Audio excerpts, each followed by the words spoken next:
ನಮಸ್ಕಾರ ಸ್ನೇಹಿತರೆ, ಇವತ್ತು ನಮ್ಮ ಗುಂಡ್ಲುಪೇಟೆಯ ಪ್ರಭಾವಿ ಯುವ ಮುಖಂಡರಾಗಿರ್ತಕ್ಕಂತಹ ಹಾಗೂ ಕಸ್ತೂರಿ ಕರ್ನಾಟಕ ನ್ಯಾಯಪರ ವೇದಿಕೆಯ ತಾಲೂಕು ಅಧ್ಯಕ್ಷರಾಗಿರ್ತಕ್ಕಂತಹ ಹಾಗೂ ಸಹೃದಯವಂತರು ಹಾಗೂ ಇವ್ರನ್ನ ಹೆಜ್ಜೆ ಇಟ್ಟರೆ ಒಂಥರ ಸಿಂಹ ನಡಿಗೆ ಇದ್ದಂಗೆ. ಯಾಕೆಂದರೆ ಇವರು ಬರ್ತಾಯಿದ್ರೆ ಒಂಥರ ಒಂದು ಸಿಂಹದ ಒಂದು ಗಾಂಭೀರ್ಯತೆ ಇರುತ್ತದೆ. ಹಾಗಾಗಿ ಸುಮಾರು ಒಂದು ಜನ ಇವ್ರನ್ನ ಸಿಂಹ ಸ್ವಪ್ನ ಅಂತಲೂ ಕೂಡ ಕರೀತಾರೆ. ಯಾಕೆಂದರೆ ಯಾರೇ ಆಗಲಿ, ವೈರಿಗಳಾಗಲಿ, ಪ್ರೀತಿಯಿಂದ ಬಂದರೆ ಪ್ರೀತಿನ ಕೊಡ್ತಾರೆ, ದ್ವೇಷದಿಂದ ಬಂದರೆ ದ್ವೇಷದಿಂದ ಅವ್ರಿಗೆ ಉತ್ತರವನ್ನು ಕೊಡ್ತಾರೆ. ಅಂದರೆ ಆ ಥರ ವ್ಯಕ್ತಿತ್ವ ಅಲ್ಲ, ಆದರೂ ಕೂಡ ನೇರ ನುಡಿ, ನಿಷ್ಠುರವಾದಿ, ಅದರ ಮನಸ್ಸು ಮಾತ್ರ ಹೃದಯ ಉಳ್ಳವರು. ಹಾಗಾಗಿ ಇವತ್ತು ನಮ್ಮ ರಂಗಪ್ಪ ನಾಯಕರವ್ರನ್ನ ಮಾತಾಡ್ಸೋಣ.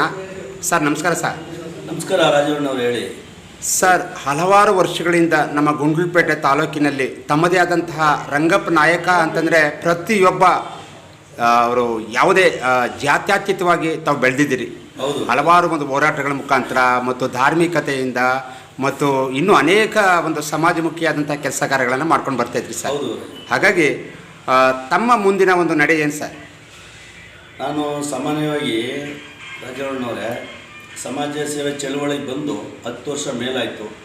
ಹಲವಾರು ಸಂಘಟನೆ ಒಳಗಡೆ ಕೆಲಸ ಮಾಡಿದ್ದೀನಿ. ಒಬ್ಬ ಕಾರ್ಯಕರ್ತನಾಗಿ ಅಲ್ಲಿಂದಲೂ ಕೂಡ ಕೆಲಸ ಮಾಡ್ಕೊಬಂದು ಈಗ ಕಸ್ತೂರಿ ಕರ್ನಾಟಕ ನ್ಯಾಯಪರ ವೇದಿಕೆ ಸಂಘಟನೆಯಿಂದ ನಮ್ಮ ರಾಜ್ಯಾಧ್ಯಕ್ಷರು ಗಿರೀಶ್ ಶಿವಾರ್ಚಕ್ ಅವರು ಸಂಸ್ಥಾಪಕರು ನಮ್ಮ ಸಂಘಟನೆಗೆ. ಅವರು ನನ್ನನ್ನು ಗುಂಡ್ಲುಪೇಟೆಗೆ ಒಂದು ಒಳ್ಳೆಯ ಯುವ ಮುಖಂಡ ಅಂತೇಳಿ ನನ್ನನ್ನು ಗುರುತಿಸಿ ಸುಮಾರು ಒಂದು 3 ವರ್ಷ ಮೇಲಾಯಿತು ಈ ಸಂಘಟನೆಗೆ ನಾನು ತಾಲೂಕು ಅಧ್ಯಕ್ಷನಾಗಿ ಮಾಡಿ.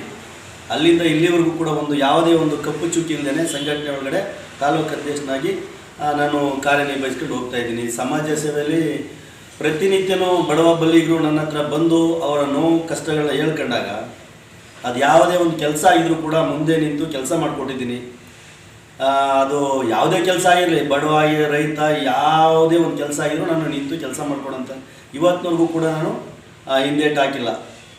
ಸಮಾಜ ಸೇವೆಯಲ್ಲಿ ಮುನ್ಸೂಚನೆಯಲ್ಲಿ ಇದ್ದೀನಿ. ಸರಿ ರಂಗಪ್ಪನವ್ರೆ, ಇನ್ನೊಂದು ಪ್ರಶ್ನೆ. ಈಗ ನೋಡಿ, ಈ ಒಂದು ಕನ್ನಡ ನಾಡು ನುಡಿ ಒಂದು ಜಲ ಅಂತಕ್ಕಂಥ ಒಂದು ವಿಷಯಕ್ಕೆ ಬಂದರೆ ಸಿಡಿದೇಳ್ತೀರಿ, ಎಲ್ಲದಕ್ಕಿಂತ ಮುಂಚೂಣಿಯಲ್ಲಿ ನೀವಿರ್ತೀರಿ. ಹಾಗಾಗಿ ಇನ್ನೂ ಅದು ಭಾಳ ಸಂತೋಷ. ಹಾಗೆ ಸರ್, ಇನ್ನೊಂದು ಯಾವುದೇ ಒಂದು ಗಲಾಟೆ ಆಗಲಿ, ಏನೇ ಆಗಲಿ, ಒಂದು ತಾಲೂಕು ಆಫೀಸಲ್ಲಿ, ಒಂದು ಪೊಲೀಸ್ ಸ್ಟೇಷನ್ ಆಗಲಿ, ಮುಂಚಿತವಾಗಿ ನೀವು ಒಂದು ನ್ಯಾಯವನ್ನು ಕೊಡಿಸುವಂಥ ನಿಟ್ಟಿನಲ್ಲಿ ಉತ್ತಮವಾದಂಥ ಕೆಲಸ ಮಾಡ್ತಾಯಿದ್ರಿ ಸರ್. ಆ ಥರ ಬಗ್ಗೆ ಹೇಳಿ ಸರ್. ಏನಾಗಿದೆ ಅಂದರೆ ರಾಜವಣ್ಣವರೇ, ಈ ತಾಲೂಕಲ್ಲಿ ನಾನು ನಾಯಕ ಸಮಾಜದ ಒಬ್ಬ ಯುವ ಮುಖಂಡ. ಜನಗಳೇ ಹೇಳ್ತಾರೆ ಪ್ರಭಾವಿ ಯುವ ಮುಖಂಡ ಅಂತ ಜನರೇ ಹೇಳ್ತಾರೆ. ನಾನು ಹಾಗಾಗಿ ಬರೀ ಸಮಾಜಕ್ಕೆ ನಾನು ನಮ್ಮ ಸಮುದಾಯಕ್ಕೆ ಸೀಮಿತವಾಗಿಲ್ಲ, ಹಾಲಿನ ಒಂದು ಸಮುದಾಯಕ್ಕೆ ನಾನು ಲೀಡ್ರ್ ಆಗಿ ಕೆಲಸ ಮಾಡ್ತಾಯಿದ್ದೀನಿ. ಹಾಗಾಗಿ ಜನಗಳಿಗೆ ಇಷ್ಟ ಆಗಿರೋದ್ರಿಂದ ನೇರ ನುಡಿಯಾಗಿ, ನೇರವಾಗಿ, ನೇರ ದಿಟ್ಟ ನಿರಂತರ ಅಂತೇಳಿ ನಾನು ನೇರವಾಗಿ ಮಾತಾಡ್ತೀನಿ. ಯಾವುದೇ ಅಧಿಕಾರಿ ವರ್ಗ ಆಗಿರ್ಬೋದು, ಸಾಮಾಜಿಕವಾಗಿ ಸಾರ್ವಜನಿಕರಾಗಿರ್ಬೋದು, ನೇರವಾಗಿ ಮಾತಾಡ್ತೀನಿ. ಯಾಕೆಂದರೆ ಎಲ್ಲೂ ಕೂಡ ನಾನು ಒಂದು ಕಪ್ಪು ಚುಕ್ಕಿಯಿಂದ ಕೆಲಸ ಮಾಡ್ಕೊಬೋದಿಲ್ಲ ಅಂತೇಳಿ ನನಗೆ ನೇರವಾಗಿ ಮಾತಾಡೋದ್ರಲ್ಲಿ ನಾನು ಹಿಂದೇಟು ಹಾಕಲ್ಲ. ಹಿಂದೇನೂ ಅಷ್ಟೇ, ಮುಂದೇನೂ ಅಷ್ಟೇ. ಸರ್, ಹಾಗೆ ನಿಮಗೆ ಹಲವಾರು ಪ್ರಶಸ್ತಿಗಳು, ಪುರಸ್ಕಾರಗಳು ನಿಮ್ಮನ್ನು ಹಾರೈಸಿ ಬಂದಿವೆ. ಹಾಗಾಗಿ ಭಾಳ ಸಂತೋಷ ಆಗುತ್ತೆ. ಹಾಗೆ ಸರ್, ಇನ್ನೊಂದು, ಈಗ ನೀವು ಈ ಒಂದು ಕಸ್ತೂರಿ ಕರ್ನಾಟಕ ನ್ಯಾಯಪರ ಒಂದು ಸಂಘಟನೆ ಅದು ಮಾಡ್ಕೊಂಡಿದ್ದೀರಲ್ಲ ಸರ್. ಹಾಗಾಗಿ ತಾವು ಒಂದು ನಿಟ್ಟಿನಲ್ಲಿ ಸುಮಾರು ಒಂದು ಈಗ ನೋಡಿ, ಈಗ ಕೆಲವ್ರಿಗೆ ತಮ್ಮ ಊರಲ್ಲೇ ಒಂದು ಕಷ್ಟ ಒಂದು ಏನಂತ ಬಂದಾಗ ಅದಕ್ಕೆ ಮುಂಚೂಣಿಯಲ್ಲಿ ಒಂದು ಸಹಾಯಸ್ತವನ್ನು ನೀಡ್ತಕ್ಕಂಥವ್ರು. ಆ ಒಂದು ನಿಟ್ಟಿನಲ್ಲಿ ಜನಗಳ ಸ್ಪಂದನೆ ಹೇಗಿದೆ ಸರ್?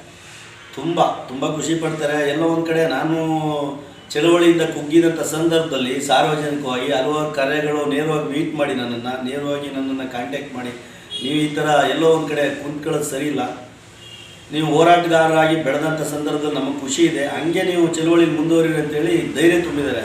ನಾನು ಅದೇ ಥರ ಕೆಲಸ ಮಾಡ್ಕೊಂಡು ಹೋಗ್ತಾ ಇದ್ದೀನಿ. ಮುಂದೇನು ಅಷ್ಟೇ ಜನಸೇವೆ ಮಾಡೋದ್ರಲ್ಲಿ ನಾನು ಹಿಂದೆ ಸೇರಲ್ಲ, ಜನಸೇವೆ ಮಾಡ್ಕೊಂಡು ನನ್ನ ವೃತ್ತಿ ಜೊತೆಗೆ ಹೋಗ್ತೀನಿ. ಸರ್, ಇನ್ನೊಂದು ನಿಜವಾಗ್ಲೂ ನಿಮ್ಮ ಗುಂಡಿಗೆ ನಿಜವಾಗ್ಲೂ ಮೆಚ್ಚಬೇಕಾದಿದೆ. ನೀವು ನಾಯಕ ಸಮುದಾಯ ಅಂತಂದರೆ ಅದು ವಾಲ್ಮೀಕಿ ಅಂತಂದರೆ ನಿಜವಾಗ್ಲೂ ನಮಗೆ ಹೆಮ್ಮೆ ಆಗುತ್ತೆ. ಯಾಕಂದರೆ ನೋಡಿ, ನನಗೆ ಭಾಳ ಆಶ್ಚರ್ಯ ಆಯಿತು. ಯಾವುದೇ ಒಂದು ಅಧಿಕಾರಿ ಒಂದು ತಪ್ಪನ್ನು ಮಾಡಿದಂತಹ ಟೇಬಲ್ನ ಕೊಟ್ಟು ಅವರನ್ನು ತರಾಟೆಗೆ ತಗೋತೀರಿ. ಅವ್ರಿಗೆ ಯಾರೇ ಆಗಲಿ ಸರ್, ನಾನು ನೋಡಿದ್ದೀನಿ. ಮಾತಿಲ್ಲ, ಅದು ಅಧಿಕಾರಿಗಳು ಯಾವುದೇ ಇರಲಿ, ಇನ್ನೊಂದು ರೈತ ಬಾಂಧವರಾಗಲಿ, ಅವ್ರಿಗೆ ಎಣ್ಣೆ ಆದಂಥ ಸಂದರ್ಭದಲ್ಲಿ ನಾನು ಅನ್ಯಾಯದ ವಿರುದ್ಧ ನಿಲ್ತೀನಿ, ನ್ಯಾಯದ ಪರವಾಗಿರ್ತೀನಿ. ಹಾಗಾಗಿ ಸರ್, ಈಗ ಮತ್ತೆ ಮುಂದಿನ ಒಂದು ನವಂಬರ್ ತಿಂಗಳು ಬರ್ತಾ ಇದೆ.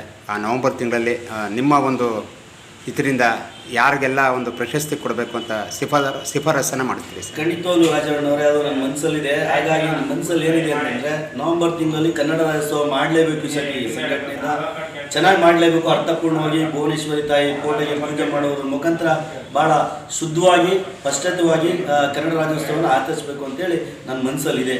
ಹಾಗಾಗಿ ಹಲವಾರು ಈ ಸಮಾಜಮುಖ ಕೆಲಸ ಮಾಡಿರೋಂಥ ಒಬ್ಬ ಈ ಯಾರಿದ್ದಾರೆ ಮಾನ್ಯರು, ಅವ್ರನ್ನ ಗುರುತಿಸಿ ಸನ್ಮಾನ ಮಾಡೋಂಥ ಕೆಲಸ ನಾವು ಈಗಾಗಲೇ ಕಲೆ ಹಾಕಿದ್ವಿ. ಓಕೆ ಸರ್, ತುಂಬ ಧನ್ಯವಾದಗಳು ಸ್ನೇಹಿತರೆ. ಇದಿಷ್ಟು ನಮ್ಮ ಕಸ್ತೂರಿ ಕರ್ನಾಟಕ ನ್ಯಾಯಪರ ವೇದಿಕೆಯ ತಾಲೂಕು ಅಧ್ಯಕ್ಷ ಆಗಿರ್ತಕ್ಕಂತಹ ರಂಗಪ್ಪ ನಾಯ್ಕರವರ ಮನದಾಳದ ಮಾತಾಗಿತ್ತು.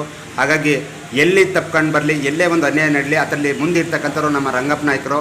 ಹಾಗಾಗಿ ಅವರಿಗೆ ದೇವರು ಇನ್ನೂ ಕೂಡ ಹೋರಾಟದಲ್ಲಿ ಇನ್ನೂ ಹೆಚ್ಚೆಚ್ಚಿಗೆ ಶಕ್ತಿ ಕೊಡಲಿ, ಆ ಭಗವಂತ ಇನ್ನೂ ಕೂಡ ಅವರ ಕುಟುಂಬವನ್ನು ಹೇಳುವಾಗ ಆಶೀರ್ವದಿಸ್ತೆ ಅಂತ ಹೇಳ್ತಾ ಸರ್, ನಮಸ್ಕಾರ ಸರ್.